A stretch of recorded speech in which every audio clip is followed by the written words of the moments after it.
വാശിയേറിയ പ്രചാരണത്തിനൊടുവിൽ പശ്ചിമബംഗാൾ ഇന്ന് വീണ്ടും പോളിംഗ് ബൂത്തിലേക്ക് 7 ജില്ലകളിലെ 142 മണ്ഡലങ്ങളിലായി 1448 സ്ഥാനാർത്ഥികളാണ് രണ്ടാം ഘട്ടത്തിൽ ജനവിധി തേടുന്നത്. മുഖ്യമന്ത്രി മമതാ ബാനർജിയും പ്രതിപക്ഷ നേതാവ് സുവേന്ദു അധികാരിയും നേർക്കുനേർ ഏറ്റുമുട്ടുന്ന ഭവാനിപൂരാണ് ഏറ്റവും ശ്രദ്ധേയമായ മണ്ഡലം. ആർജിക്കർ മെഡിക്കൽ കോളേജ് പീഡനത്തിൽ കൊല്ലപ്പെട്ട പെൺകുട്ടിയുടെ അമ്മ മത്സരിക്കുന്ന പനിഹട്ടിയും ശ്രദ്ധേയമാണ്. ഒന്നാം ഘട്ടത്തിലേതുപോലെ റെക്കോർഡ് പോളിംഗ് ആണ് പ്രതീക്ഷിക്കുന്നത്. നോബൽ മാരിക്കാരൻ വിവരങ്ങളുമായി നമുക്കൊപ്പം ചേരുന്നുണ്ട്. നോബൽ, ഒന്നാം ഘട്ടത്തിൽ വലിയ അക്രമ സംഭവങ്ങൾ ഉണ്ടായതാണ്. രണ്ടാം ഘട്ടം കനത്ത സുരക്ഷയിൽ തന്നെയാണ് ശ്രദ്ധേയമായ ഒരുപാട് മണ്ഡലങ്ങൾ രണ്ടാം ഘട്ടത്തിൽ വിധിയെഴുതാൻ പോകുന്നു. മറ്റൊന്ന്, ഈ രണ്ടാം ഘട്ടം കൂടി പൂർത്തിയാവുന്നതോടുകൂടി, ബംഗാളിലെ രണ്ടാം ഘട്ടം കൂടി പൂർത്തിയാവുന്നതോടുകൂടി ഇനി രാജ്യം എക്സിറ്റ് പോളിലേക്ക് കണ്ണും നട്ട് നിൽക്കുകയാണ്. എക്സിറ്റ് പോളുകൾ ശരിയാകാം, തെറ്റാകാം, പക്ഷേ അതൊരു വലിയ രാഷ്ട്രീയ ആകാംക്ഷയാണ്. നോബൽ മാരിക്കാരൻ,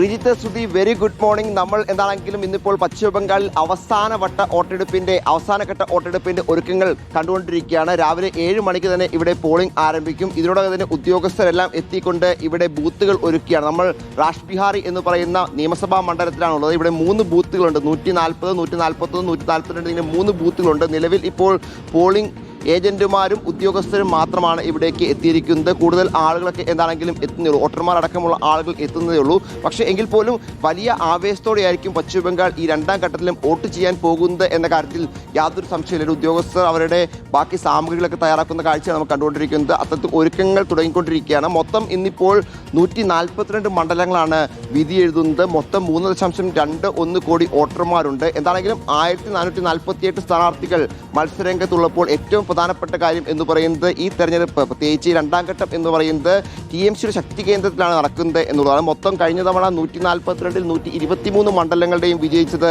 TMC ആയിരുന്നു. അത്തരത്തിൽ വലിയ ആവേശം TMC പ്രവർത്തകർക്ക് അതുകൊണ്ട് തന്നെ ഉണ്ട്. കഴിഞ്ഞ തവണ 18 മണ്ഡലങ്ങൾ മാത്രം വിജയിക്കാനാണ് BJPക്ക് സാധിക്കുകയും ചെയ്തത്. അത് പൊളിച്ചെങ്കിൽ, ഇപ്പോൾ ആ ഒരു റേഷ്യോ പൊളിച്ചെങ്കിൽ മാത്രമാണ് BJPക്ക് അധികാരത്തിലേക്ക് എത്താൻ കഴിയുള്ളൂ. നമുക്ക് കാണാൻ കഴിയും വലിയ സുരക്ഷയാണ്, കേന്ദ്രസേന അടക്കമുള്ള വലിയ സുരക്ഷയാണ് ഇവിടെ ഒരുക്കിയിരിക്കുന്നത്. CRPFന്റെ സുരക്ഷയുടെ അത്തരത്തിൽ വനിതാ ഉദ്യോഗസ്ഥരെയാണ് ഈ ബൂത്തിൽ നിയോഗിച്ചിരിക്കുന്നത് എന്നാണ് യാഥാർത്ഥ്യം. അങ്ങനെ വലിയ ഒരുക്കം, പ്രത്യേകിച്ച് 2321 കമ്പനി കേന്ദ്രസേനയാണ് മൊത്തത്തിൽ ഈ മണ്ഡലങ്ങളിൽ 142 മണ്ഡലങ്ങൾ വിന്യസിക്കുന്നത്. ഏറ്റവും അധികം കേന്ദ്രസേന വിന്യസിച്ചിരിക്കുന്നത് കൊൽക്കത്തയിലാണ്. കൊൽക്കത്തയിൽ 11 മണ്ഡലങ്ങളിലായി 273 കേന്ദ്രസേന വിന്യാസം ഉണ്ടായി. നമുക്ക് ദൃശ്യങ്ങളിലേക്ക് വന്നു കഴിഞ്ഞാൽ പോലീസിന്റെ ഭാഗത്തു നിന്നൊക്കെ വലിയ പെട്രോളിംഗ് നമുക്ക് കാണാൻ കഴിയും. ഇവിടെയാണെങ്കിൽ ബൈക്കിലൊക്കെ മറ്റേ CRPFന്റെയും അതോടൊപ്പം തന്നെ BSFന്റെയൊക്കെ ഉദ്യോഗസ്ഥരൊക്കെ എന്താണെങ്കിലും സുരക്ഷയുടെ ഭാഗമായി എല്ലായിടത്തും വലിയ തരത്തിൽ റൗണ്ട് ചെയ്യുന്നുണ്ട്. കാരണം വലിയ സംഘർഷ സാധ്യതകളടക്കം നിലനിൽക്കുന്ന സമയമാണ്. പലയിടത്തും കഴിഞ്ഞ ദിവസങ്ങളിൽ സംഘർഷങ്ങൾ ഉണ്ടായി. പ്രത്യേകിച്ച് നോർത്ത് 24 പർഗാനാസിലൊക്കെ വലിയ സംഘർഷങ്ങൾ ഉണ്ടായത് പ്രത്യേകിച്ച് വലിയ ആശങ്കയ്ക്ക് വളരുകയുണ്ട്. അതുകൊണ്ട് ഒരു ബോംബേർ അടക്കമുള്ള കാര്യങ്ങളൊക്കെ ഉണ്ടായിരുന്നു. അതുകൊണ്ട് വലിയ ജാഗ്രതയാണ്. ഇപ്പോൾ നമുക്ക് ദൃശ്യങ്ങളിൽ കാണാൻ കഴിയും. 2 പേരെന്താണെങ്കിലും വോട്ട് ചെയ്യാൻ രാവിലെ തന്നെ എത്തിയിട്ടുണ്ട്. അതിരാവിലെ വോട്ട് ചെയ്യാൻ എത്തിയ ആളുകളാണ്. അത്യാവശ്യം പ്രായമുള്ള ആളുകളാണ്. വോട്ട് करने के लिए आया?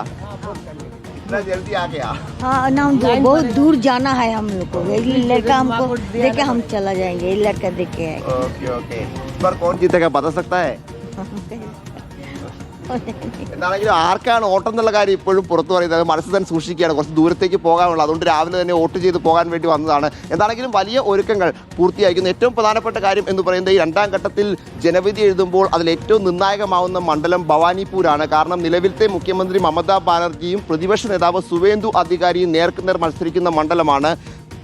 പ്രത്യേകിച്ച് ഇത്തവണ TMC ആണ് വിജയിക്കുന്നതെങ്കിൽ സ്വാഭാവികം മമത തന്നെ മുഖ്യമന്ത്രി. അതല്ല മറിച്ച് BJP വിജയം കൊയ്യുകയാണെങ്കിൽ സുവേന്ദു അധികാരി മുഖ്യമന്ത്രി. അത്തരത്തിൽ ഒരുപക്ഷെ ഭാവിയിൽ അധികാരം നിശ്ചയിക്കുന്നതനുസരിച്ച് മുഖ്യമന്ത്രിമാരാകാൻ സാധ്യതയുള്ള 2 പേരാണ്. എന്താണെങ്കിലും സുവേന്ദു അധികാരിയും അതോടൊപ്പം തന്നെ മമതാ ബാനർജിയും. അത്തരത്തിൽ പ്രധാന പോരാട്ടം അവിടെ തന്നെ നടക്കുന്നു. പക്ഷേ മറ്റ് പല പ്രധാനപ്പെട്ട മന്ത്രിമാർ, പ്രത്യേകിച്ച് നമ്മൾ പറയുകയാണെങ്കിൽ കൊൽക്കത്ത ഫോർട്ടിൽ ഫിർഹാദ് ഹക്കീം, അതോടൊപ്പം തന്നെ ഡോളിഗഞ്ചിൽ അരൂപ് ബിശ്വാസ് അടക്കമുള്ള മമതാ സർക്കാരിലെ മന്ത്രിമാർ മത്സരിക്കുന്നുണ്ട്. ഒപ്പം ഏറ്റവും പ്രധാനപ്പെട്ട മറ്റൊരു മത്സരം നടക്കുന്നത് ആർജിക്കർ ബലാത്സംഗ കൊലപാതക കേസിലെ ഇരയുടെ അമ്മ രത്ന ദേബ്നാഥ് മത്സരിക്കുന്ന പാനിഹത്തിയിലാണ്. അവിടെ വലിയ മത്സരമുണ്ട്. അതോടൊപ്പം തന്നെ BJPയുടെ മുതിർന്ന നേതാക്കളായ തപസ് റോയ്, അതോടൊപ്പം തന്നെ സ്വപൻദാസ് ഗുപ്ത, റിതേഷ് തിവാരി എന്നിവരൊക്കെ ഇത്തവണ മത്സരരംഗത്തുണ്ട്. CPM നിന്നാണെങ്കിൽ പ്രധാനപ്പെട്ട അഫ്രീൻ ബീഗം, ഒപ്പം മീനാക്ഷി മുഖർജി അടക്കമുള്ള ആളുകളും ജനവിധി തേടുന്നുണ്ട്. എന്താണെങ്കിലും ബൂത്തുകൾ എല്ലാം ഒരുങ്ങിക്കൊണ്ടിരിക്കുകയാണ്. നമുക്ക് കാണാൻ കഴിയും വലിയ ഉദ്യോഗസ്ഥരാണ് ഇവിടെ സുരക്ഷയ്ക്ക് വേണ്ടി നിയോഗിക്കപ്പെട്ടിരിക്കുന്നത്. അത്തരത്തിൽ ആളുകൾ, പ്രത്യേകിച്ച് ബൂത്തിൻ്റെ അവസാനവട്ട ഒരുക്കങ്ങൾ, ബൂത്തിൻ്റെ പേരും അതോടൊപ്പം തന്നെ മണ്ഡലത്തിൻ്റെ പേരും ഒക്കെ എഴുതി